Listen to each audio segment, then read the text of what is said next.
Welcome everybody to Woogies Corner, and today I'm sort of trying to figure out what I'm going to do. We'll go back to artist histories and songs, but I had so much fun doing that last video, and you viewers actually really liked it too, and that was called "My Girlfriend was driving over the cliff."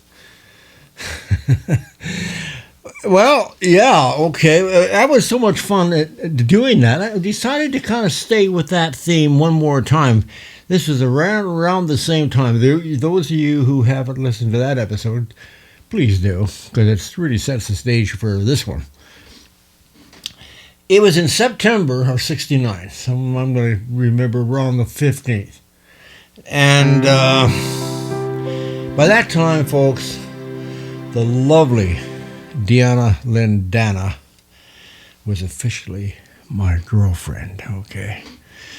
So, in order to celebrate that occasion, let's see, I decided that we needed to go on a date, all right? That's what young people do, they go on dates. Actually, older people do that too. Anyway, so you got to remember, we're 140 miles from the nearest restaurant, nightclub, coffee bar, you name it. So I decided, I'm going to take a half a day off from my job because it was really hard to get time off in the summertime up there. And we're going to load this 10-foot fiberglass boat onto the back of a one-ton truck. Toss in the 10-horse outboard Johnson motor. Toss in a bag with some grub and, food, stuff, skillet, pots, pans, you name it. Maybe a fishing pole. We're going to go to Germiston Lake and have a date. Well, Germiston Lake is, that's a pretty lake. It's probably about 9 miles or so away. 9-10 miles. And it's about 9 miles long, 8-9 miles long, kind of long and narrow. And the Germiston River that goes right past our mining property at Rosemont originates at that lake. That's the waters that come out of Germiston Lake. So anyway, I got to set the stage for this story because to understand what was kind of coming later here. At the end of this lake, it kind of funnels down, and then back in the 30s, when Dagenhall, a fellow named Dagenhall, a very wealthy man, owned this huge and built up this huge hydraulic mining operation that my dad had bought. Many years later, in the 50s, he bought it in the 50s. And back in the 30s, when this thing was being built, they had dammed up the end of that lake with 4 big rock-filled wooden caissons right in the river mouth. And they put gates in them.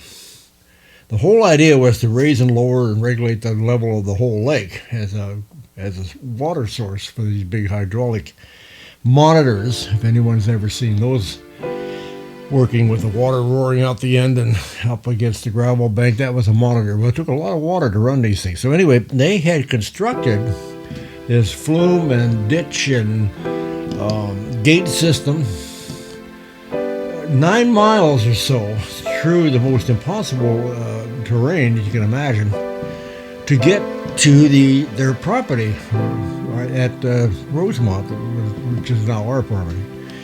And they had 24-hour-a-day water in the summertime. A fantastic piece of engineering when you really... maybe down the road, if there's any interest in this, I'll do a whole thing on this because it's really fascinating. There's a book out called The Gold Seekers by Ralph Hall. And anyone who's interested in hydraulic mining, especially that particular property, should read this book. Anyway, back to the story. So they had these gates set up at the end of the lake. Okay. And then just downstream from that, they had a ditch, another gate system, and they would divert water out of the Germiston River into the flume system, and off we would go back to the mining pit, 9 miles away. Okay. It was only about 250 feet maybe across the end of that lake. We had decided we weren't going to go up the lake. The road kept on going on up the lake, but we didn't have time for that. We didn't want to do that. So we parked at the end of the lake, just upstream from these big gates. There was rushing water roaring down through those gates. Okay, it's important to remember that for later here. And anyway, so we launched the boat, got the motor in it and everything. All we were going to do was go motoring across. Oh, I think we went up the lake a little bit, just motored around. Ended up on the other side of the lake. There was a kind of a little grassy meadow over there. Pretty little spot. So this is great. So we went over there, and by this time it was late in the afternoon, probably, I don't know, 4 or 5 o'clock, but you got to remember mid-September starts, going to get dark for sure. So we got a nice little fire going, and we got some water boiling for some potatoes, and made a little kind of a spot there. We weren't staying overnight or anything. We were just we were out on a date. We were out on a dinner date, folks. So we put the steaks on, and we had mashed potatoes, and we conversation and stuff, and it got dark, darker. Well, by the time we put the fire out, put everything back in the boat, it was dark, and it was one of those nights, folks, that it was like a moonless night, and it was stars out, but I mean, you couldn't see anything. It was just pitch black. And this is where the reality of what, once again, I sort of take responsibility for these. I'm supposed to be the bush guy, right? I'm supposed to be the Davy Crockett of the Germiston area or something. I'm supposed to know these things, right? Well, we get in the boat. Now, here's the problem. There's a current. It's moving, like I'm standing at the shore, and there's a current moving from left to right, going down about 200 feet, 300 to these big wing dams. There was 4 of them, and they were roaring water down through these gates, and you didn't want to get down in there with a boat. Trust me, folks. I mean, in broad daylight, if you were a skilled boatman, because the gates had been removed previous years, so you could probably, if you got turned around going straight through them, you could get through there, I guess. But in the middle of the friggin' night, I don't think so. Well, it dawned on me that, oh my God, the current's moving, and it's it's a current. It's not, because it becomes a river at about 300 feet, so you can imagine how fast that water is moving. I thought, as soon as I get in the boat and start that motor, I'm not going to be able to hear, because I could hear the water roaring off to my right. I could hear it in the dark down there. I thought, man, I'm not going to be able to hear that. And I can't tell which way, I could get part way out from shore with this boat and my bow could get swept into the current and start, next thing you know, we're into the wing dams. So, man, I'll tell you, I didn't say a word to Deanna about this. Because, hey, I'm the guy. I'm in charge of the security for this big first date here. I'm not going to let my beautiful date be worried about a little trivial thing like the fact we might get killed. No, I didn't want to let her know that. So anyway, we get in the boat, and so I thought, okay. So what I did was I kind of thought, okay, get the boat. But I turned the boat around, and so the stern was kind of in the up against the bank a bit. Yeah, what I did was I jump in, push the boat out away from the bank, fire the motor up, and I had a kind of a dead reckoning across there where I wanted to be, because you couldn't see a friggin' thing. It was darker than all get out. Well, I'll tell you what, those were some pretty anxious moments because I tell you, I had visions of getting down into those doggone wing dams and that boat flipping over and us in that cold water in the middle of the night. This would not be good at all. So, but anyway, yeah, we got the motor started and held my breath and I give her across there. And boy, that was the longest 30 seconds or whatever, I can't remember, that you could imagine. I was pretty happy when that shore popped up, like almost I could sort of see the trees.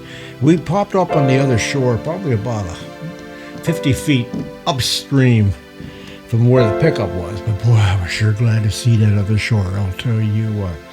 So off we went, we got loaded up and we got headed on back. So I wanted to get her back before her stepdad and mom got concerned. Years later, I was talking to her about it. She said, yeah, I was kind of wondering about that myself. Great. So anyway, that was the story of our first date. Now, I'll tell you what, I'm going to ask the viewers out here, if you have a first date that you want to share that's got some real history to it or something really interesting about it, like, please let me know. I'm going to pick the best one that I get from you people, and I'm going to share it on a future video because this is the start of many of these things. Okay, as usual, I'm going to do my little musical ditty, and I was thinking, what am I going to do? But after we got over the feeling of scaring ourselves to death, this song it comes to mind again, and it's one of my favorites over the years, and I think I'll do it for you right now. Kind of explains what we felt in that little meadow over there. Oh, by the way, people say, what were you guys doing in that little meadow over there? Well, I got to tell you, folks, it was all honorable, okay? Anyway, here's the song.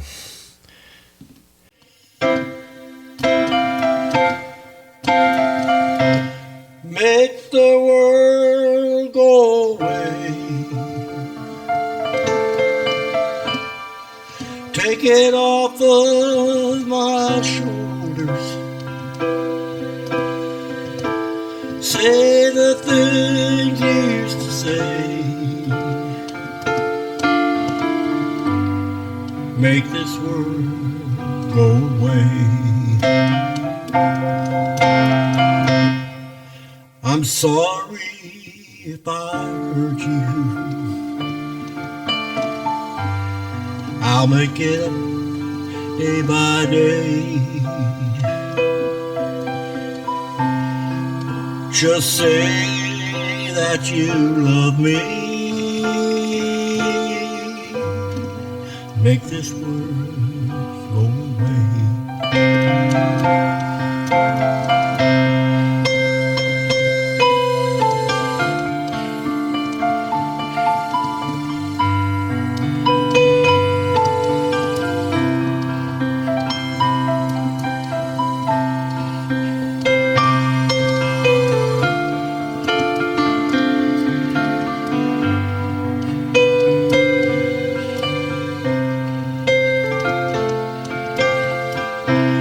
Make the world go away. Take it off of my shoulders. Say the things you used to say. And make this world go away.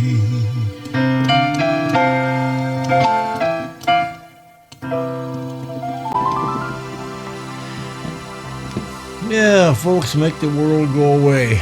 And boy, I tell you, there's times these days where I think we should all kind of sing that song once in a while. Thank you all for listening to this episode, and tell me what you think. Tell me if you like it. And oh yeah, I almost forgot the book. Hey folks, I've been selling a few books. People have been reading this thing. They've been getting back to me. They really like it. This is stories. That story I just told, that's out right out of this book. There's a whole bunch of them in here.